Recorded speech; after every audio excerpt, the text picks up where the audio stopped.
দেখছেন Sylhet post TV. আসসালামু আলাইকুম, স্বাগত জানাচ্ছি সিলেট পোস্ট সংবাদে। সিলেটে বাড়ছে হাম রোগে আক্রান্ত শিশুর সংখ্যা।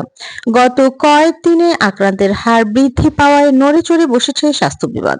সর্বশেষ তথ্যানুযায়ী সিলেটের বিশেষায়িত হাম আইসোলেশন কেন্দ্র শহীদ শামসুদ্দিন আহমদ হাসপাতালেই বর্তমানে 28 জন রোগী চিকিৎসাধীন রয়েছেন। সংশ্লিষ্ট সূত্রে জানা গেছে, গত 28 মার্চ থেকে বুধবার পর্যন্ত এই হাসপাতালে মোট 48 জন হাম আক্রান্ত রোগী ভর্তি হয়েছেন। তাদের মধ্যে 20 জন সুস্থ হয়ে বাড়ি ফিরলেও গত 24 ঘন্টায় নতুন করে আরো 9 জন রোগী ভর্তি হয়েছেন। বর্তমানে সিলেট বিভাগ জুড়ে মোট 36 জন রোগী বিভিন্ন হাসপাতালে চিকিৎসা নিচ্ছেন। এর মধ্যে মৌলভীবাজার সদর হাসপাতালে 6 জন, বাহুবল স্বাস্থ্য কমপ্লেক্সে 1 জন এবং সুনামগঞ্জ সদর হাসপাতালে 1 জন চিকিৎসাধীন রয়েছেন। শহীদ শামসুদ্দিন আহমদ হাসপাতালের আবাসিক medical officer doctor Mizanur Rahman জানান, সিলেট শহীদ শামসুদ্দিন আহমেদ হাসপাতালে সন্দেহজনক হাম রোগীদের আইসোলেশন ওয়ার্ড চালু হওয়ার পর থেকে এ পর্যন্ত 103 জন রোগী ভর্তি হয়েছেন। আজ রোগী ভর্তি আছেন 52 জন, বাকিরা সুস্থ হয়ে বাড়ি গিয়েছেন। এবং আমরা দেখতে পাচ্ছি রোগী কিন্তু দিন দিন বেড়েই চলেছে, এজন্য আসলে সবারই একটু সতর্ক থাকা জরুরি। আপনারা জানেন, প্রথমে আমরা একটি ওয়ার্ড নিয়ে শুরু করেছিলাম, এখন আমাদের 3টি ওয়ার্ড, পুরো বলতে গেলে পুরো হাসপাতালই আসলে সন্দেহজনক হাম রোগীদের আইসোলেশন হাসপাতাল হিসাবে ব্যবহৃত হচ্ছে। এবং আমরা আসলে ক্যাপাসিটি যদি আরও বৃদ্ধি করার প্রয়োজন হয়, আমরা সেটিও আসলে প্রয়োজন হলে ক্যাপাসিটি বৃদ্ধি করতে পারবো ইনশাআল্লাহ।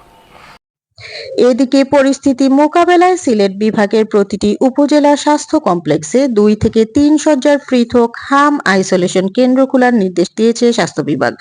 সংক্রমণের বিস্তার রোধে এই উদ্যোগ নেওয়া হয়েছে। সিলেটের deputy civil surgeon doctor Janmenjoy Datta বলেন, এখন সারা বাংলাদেশে হামের প্রাদুর্ভাব লক্ষ্য করা যাচ্ছে।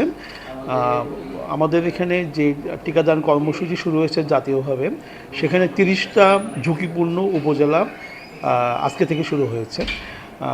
তবে সিলেট ডিভিশনের কোনো উপজেলাই এর মধ্যে নাই। আমাদের সিলেট ডিভিশনের যেগুলো আছে ঝুঁকিপূর্ণ আওতার বাহিরে, এগুলো হয়তো আগামী মাস থেকে বিশেষ কর্মসূচির আওতায় টিকাদান কর্মসূচি শুরু হবে। আমাদের সিলেট জেলাতে আজকে পর্যন্ত এখানে আমাদের গতকাল 23 জন আমাদের সন্দেহজনক হাম রোগী আমরা এখানে আমাদের আসছিল। তার মধ্যে এখন নতুন ভর্তি হয়েছে, গতকালকে নতুন ভর্তি হয়েছে 19 জন, ছুটি হয়েছে 8 জন। এখন পর্যন্ত ভর্তি আছে 16 জন। আমাদের মাঠ পর্যায়ে 9 মাস এবং 15 মাস আমরা 2 ডোজ টিকা দিয়ে থাকি প্রতিটা বাচ্চাকে। এর জন্য আমাদের পর্যাপ্ত সংখ্যক টিকা মজুদ আছে, হামের টিকা মজুদ আছে।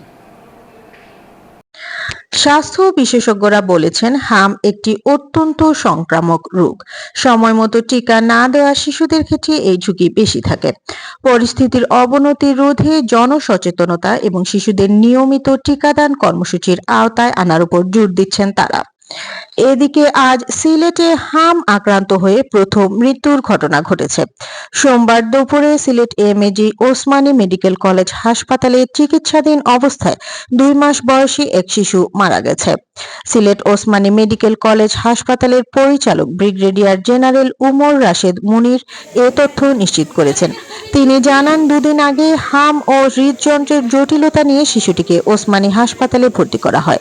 পরে তাকে আইসিইউতে নিবিড় পর্যবেক্ষণে রাখা হয়। সোমবার দুপুরে চিকিৎসাধীন অবস্থায় তার মৃত্যু হয়। এই ছিল সিলেট পোস্ট সংবাদ। আমাদের সাথে থাকার জন্য ধন্যবাদ সবাইকে।